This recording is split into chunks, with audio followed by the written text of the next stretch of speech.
This is Heidi. I am making sushi, and I wanted to share with you guys my sushi knowledge, which is limited, but it's just for fun. So, I have rice that I made. It is sushi rice you can find at the store, and basically, you just can follow the directions as they are right on the package. And I'm going to make a vegetarian sushi roll for this one because some of you know my husband Steve. He is vegetarian. So this one's for him. And you can add any kind of cooked meat to sushi. And it doesn't have to be raw to be delicious. And you can also add raw meat if you prefer, but for me, I am not a huge fan of raw meat, especially seafood. So I like the veggie rolls. One that I like also is roasted chicken is really good in sushi. And it sounds funny, but it is really, really good. And basically, for the rice, you don't want to manhandle it because you want the individual grains. Like you can see, there's still individual grains there. You don't want it to turn to mush because that's kind of the whole idea, is that you get the textures, the flavors.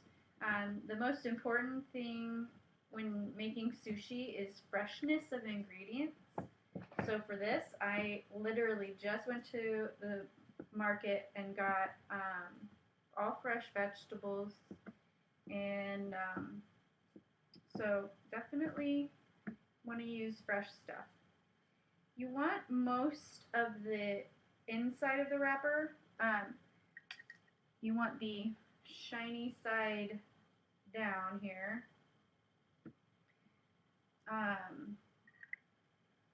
You want most of the wrapper covered except for one little strip at the top or the bottom, whichever direction you're facing. And so there we go. I have my rice. As you can see, I have covered the majority of the wrapper with this rice. I'll try to lift it up for you to see. Ta-da! Just the little top layer is missing, and that's so that you can have something to roll over, right? So, for this roll, I'm going to use carrots, which are delicious in sushi. So we'll put some carrots on there. I put 2 of each kind of vegetable just on the veggie roll, just because there's not a lot of other stuff going in it. So 2 carrots, 2 asparagus sticks here, which I've already trimmed all the vegetables, obviously. You can see how thinly I've chopped these carrots.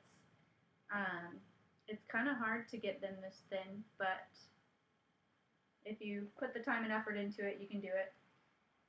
Cucumber, which also super thin cucumber, which is amazing and delicious. There's that. Let's see.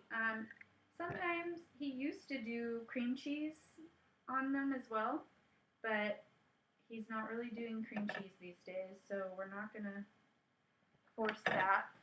And avocado.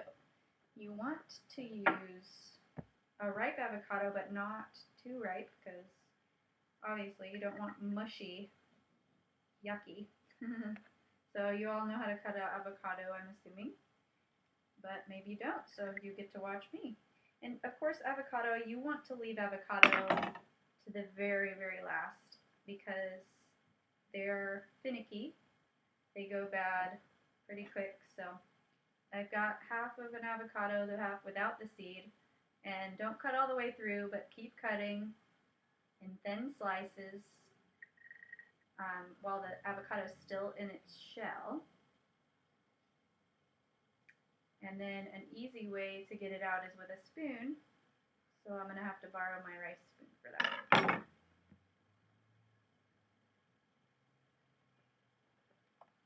Okay.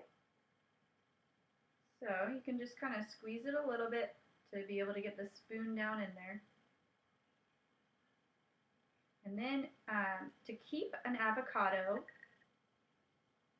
for further use, or whatever you want to keep it for, you can actually get an onion and cut up an onion, and don't take the avocado out of the shell. You can have it in its shell and literally chop up an onion, put it on top of the onion, and then put it in the fridge, and the avocado won't go bad, which is really cool information.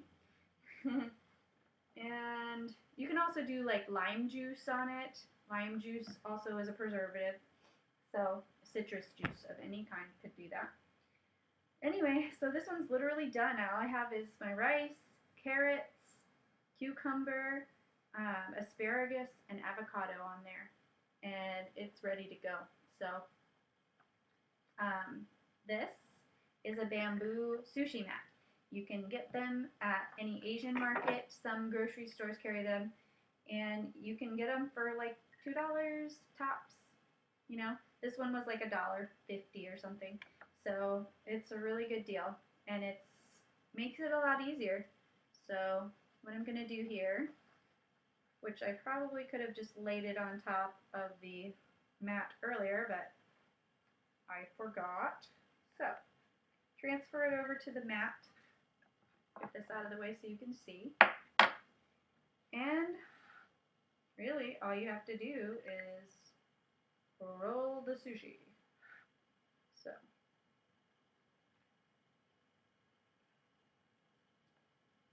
use the mat in your favor here.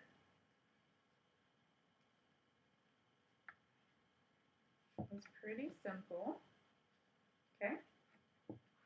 And then if you need help adhering the wrapper to the part that doesn't have any rice on it, you can wet it, or you can, use a little bit of rice wine vinegar or something to just moisten it a little bit. But mine's sticking fine, so it depends on what kind of wrapper you use, obviously. And as you can see, it is a beautiful sushi roll. And just to show you the inside, I'm going to smush this in a little bit just to make sure I have all my goodies inside. And then I'm going to cut it evenly by first cutting it in half. So you want a really sharp knife for this. I'm going to make more sushi later.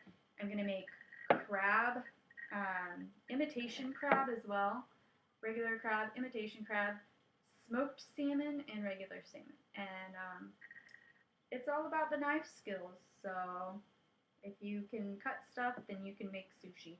I will possibly make another video of the salmon roll because it's completely different than this one. It's going to have the rice on the outside and the seaweed on the inside. So I'll show you how that goes.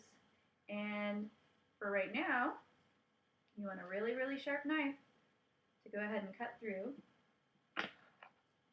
And you hear the vegetables popping and cracking. And then you just keep cutting halves into half. Okay. And honestly, this knife probably isn't even as sharp as I normally would want my knife to be. So it's getting a little smushed, but we're working through it.